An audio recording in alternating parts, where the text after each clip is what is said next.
राज्य में अब विधानसभा चुनाव की आहटें तेज हो गई हैं। नई सरकार के गठन के बाद अब चुनावी तैयारियों में तमाम सत्ताधारी पार्टियां हो या विपक्ष की पार्टियां वो जुटी हुई हैं। लेकिन इन सब के बीच नजरें टिकी हुई हैं हेमंत सोरेन पर, जो जमानत पर अभी जेल से बाहर हैं।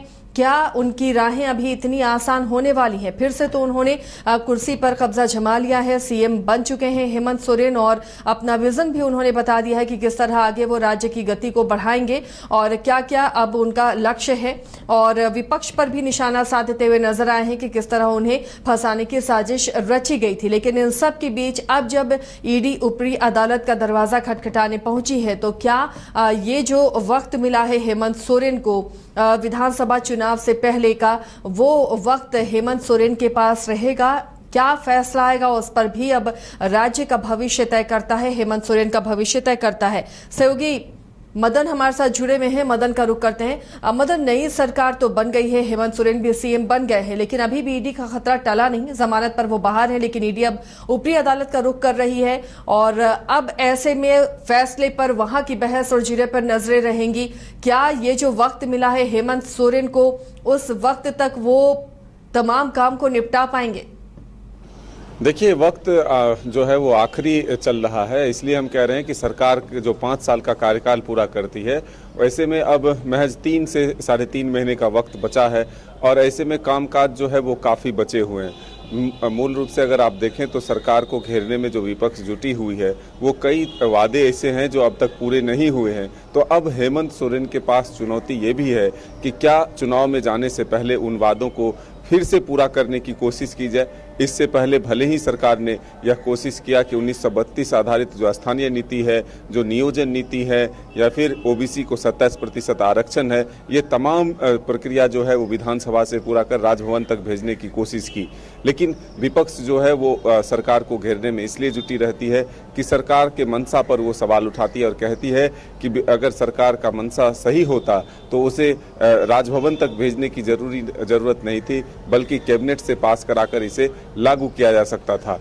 लेकिन अब रोजगार समेत कई ऐसे वादे हैं जो सरकार को जल्द से जल्द पूरे करने हैं। ऐसे में सरकार भी गति देने में जुट चुकी है। अगर आप देखें, हेमंत सोरेन को जो जमानत मिली हाईकोर्ट से, उसके बाद जल्द ही उन्होंने शपथ लिया और फिर अपने मंत्रिमंडल का विस्तार किया। आज से मंत्री जो है अपने कामकाज में भी जुट गए, तमाम मंत्रियों ने अपने प्रभार भी ले लिए हैं। लेकिन अब सबसे बड़ी चुनौती ये है कि जब हेमंत सोरेन के मंत्रिमंडल का विस्तार होता है, ठीक उसी दिन जो है ईडी भी सुप्रीम कोर्ट का रुख करती है। हालांकि अब सत्ता पक्ष और विपक्ष इसको लेकर के आमने सामने है।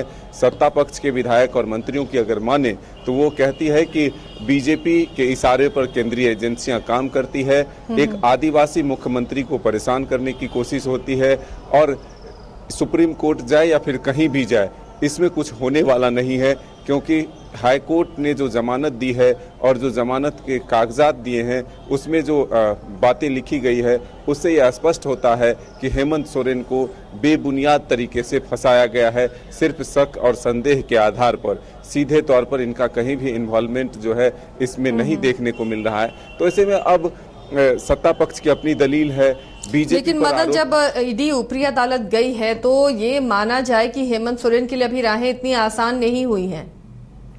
बिल्कुल, देखिए, कई तरह की चीजें अब सामने आ रही है। क्या ईडी इंतजार कर रही थी कि हेमंत सोरेन फिर से एक बार मुख्यमंत्री के तौर पर शपथ ले, मंत्रिमंडल का विस्तार करें और तब सुप्रीम कोर्ट का रुख किया जाए? हालांकि बीजेपी अब ये जरूर कहती है कि हम ईडी के अधिवक्ता नहीं, उनके पक्ष रखने वाले नहीं, लेकिन कोई भी अगर कोर्ट का फैसला आता है तो उसके दस्तावेजों को पढ़कर ही कहीं मूव किया जाता है। तो ऐसे में बीजेपी पर जो आरोप लग रहा है कि केंद्रीय एजेंसियों का इस्तेमाल कर सिर्फ राजनीतिक लाभ के लिए इस तरह के प्रयास किए जा रहे हैं, उस पर बीजेपी कह रही है कि हेमंत सोरेन भ्रष्टाचार में डूबे हुए हैं और बीजेपी ने भ्रष्टाचार नहीं किया है, बल्कि हेमंत सोरेन ने किया है। इसीलिए उन्हें यह ईडी के केंद्रीय एजेंसियों के सामना करना पड़ रहा है, या फिर कोर्ट से जमानत मिली है उन्हें। तो जमानत जो है अंतरिम राहत नहीं होती है, सिर्फ थोड़ी राहत होती है। अब जब फैसला आएगा तब जाकर के यह स्पष्ट हो पाएगा कि अभी जो सत्ता पक्ष के विधायक और मंत्री ये कहते हैं कि उन पर कोई आरोप नहीं है, ये सिर्फ और सिर्फ एक बहाना है, लोगों की आंखों में धूल झोंकने की कोशिश है।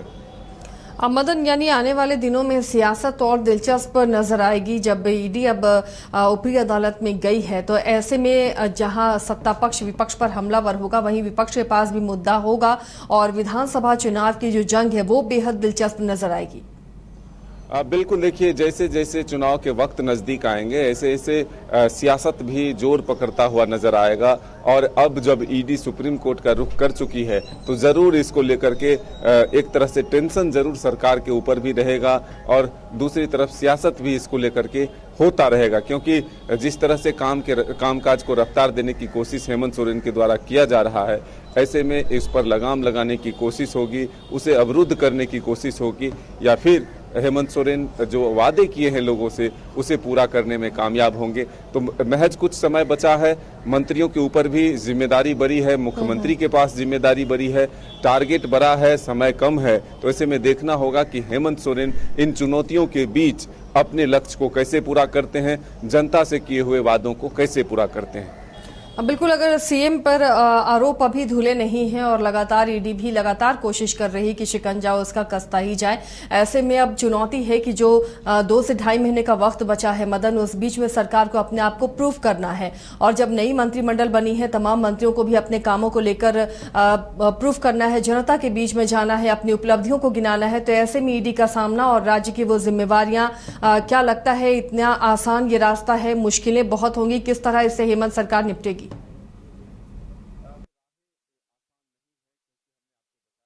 कि जिस तरह से ईडी ने सुप्रीम कोर्ट का रुख किया है और जिस रफ्तार से हेमंत सोरेन अपने कामकाज को आगे बढ़ाने की कोशिश कर रहे हैं, तो क्या इसमें ये रुकावट डालेगी? बीच में ही कोई बड़ा एक घटना हो सकता है, या फिर एक तरफ से कहे तो जो हाल के दिनों में चंपई सोरेन की सरकार जब थी, मुख्यमंत्री के तौर पर चंपई ने कई योजनाओं की शुरुआत की है, बड़े बड़े योजनाओं की शुरुआत की है, चाहे वो पेंशन की बात हो या फिर अबुआ स्वास्थ्य योजना की बात हो, रसोई गैस पर सब्सिडी की बात हो, 200 यूनिट तक बिजली मुफ्त देने की बात हो। तो ये जो कई तरह की बड़ी बड़ी घोषणाएं की गई है, अब उसे कम वक्त में जमीन पर उतारने की कोशिश होगी। इसलिए दिन रात काम करने की जरूरत है। कई नए चेहरे मंत्रिमंडल में शामिल किए गए हैं, तो उनको भी अब काफी मेहनत करनी पड़ेगी। तो जो वादे हैं पहले से, और सत्ता पक्ष को विपक्ष जो है उनके वादों पर ही घेरने के लिए रणनीति बना रही है, तो इसका सामना किस तरह से होगा? रोजगार एक बड़ा समस्या है, चाहे वो सत्ता पक्ष हो या विपक्ष हो, सबके सामने एक बड़ा समस्या है। तो ऐसे में जो अगर के सत्ता पक्ष को घेरने की कोशिश होती है कि 5 लाख नौकरी आप प्रतिवर्ष देने की वादे किए थे, तो ऐसे में विपक्ष पर भी सत्ता पक्ष का ये होता है कि आपके भी केंद्र की सरकार प्रत्येक वर्ष 2 करोड़ नौकरी के वादे किए थे, उसका क्या होगा? तो अब वार पलटवार का दौर जो है चुनावी वर्ष में शुरू हो जाएगा। आपने क्या वादा किया और हमने क्या वादा किया, किसने कितना पूरा किया, इसको लेकर के अब जोर चलता रहेगा। बिल्कुल, और इसके बीच मदन, लोकसभा चुनाव में भी देखा आपने कि ईडी एक बड़ा मुद्दा रहा जब हेमंत सोरेन जेल में थे, और विधानसभा चुनाव में भी कमोबेश वही स्थिति नजर आने वाली है। ईडी एक बड़ा मुद्दा रहेगा दोनों पक्षों की तरफ से। बिल्कुल, देखिए जिस तरह से ये सरकार कहती है कि सरकार बनते ही कोरोना के एक गंभीर बीमारी से और मुसीबत का सामना करते हुए कामकाज को आगे बढ़ाया गया, उसके बाद बहुत ही कम वक्त मिला, और उस कम वक्त में भी सरकार को सरकार बनाने और उसे साबित करने और उसे बचाने में ही पूरी ताकत लगानी पड़ी। तो ऐसे में जो राज्य सरकार या राज्य के जो जनहित के काम थे वो अवरुद्ध हुए।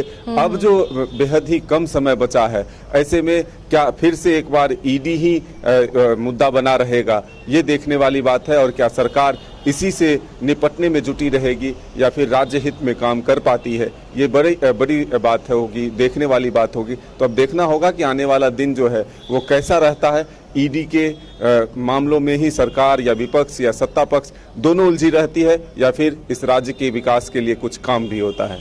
चलिए, शुक्रिया मदन इस तमाम जानकारी के लिए। तो फिलहाल अब नई सरकार है और काम करने का जोश तमाम मंत्री दिखा रहे हैं, लेकिन इन सब के बीच एक बार फिर से ईडी हेमंत सोरेन की जमानत के खिलाफ ऊपरी अदालत गई है। तो ऐसे में अब राज्य की राजनीति किस तरीके से होगी, क्या ईडी के मामलों में उलझे सीएम हेमंत किस तरह से राज्य के बाकी कामों को निपटाएंगे, जिस तरह से हमलावर विपक्ष पर है जेल से निकलने के बाद, जमानत पर रिहा होने के बाद हेमंत सोरेन क्या उसी तरह के तेवर आने वाले दिनों में भी रहेंगे। इधर विपक्ष के हाथ भी एक बड़ा मुद्दा लगा हुआ है और विपक्ष भी लगातार भ्रष्टाचार को लेकर, ईडी की कार्रवाई को लेकर सरकार को, मौजूदा सरकार को, हेमंत सोरेन और पूर्व मंत्री आलमगीर आलम भी मंत्री रहते जब ईडी की गिरफ्त में गए, तो इन तमाम मुद्दों को लेकर विपक्ष भी लगातार सरकार पर हमलावर है।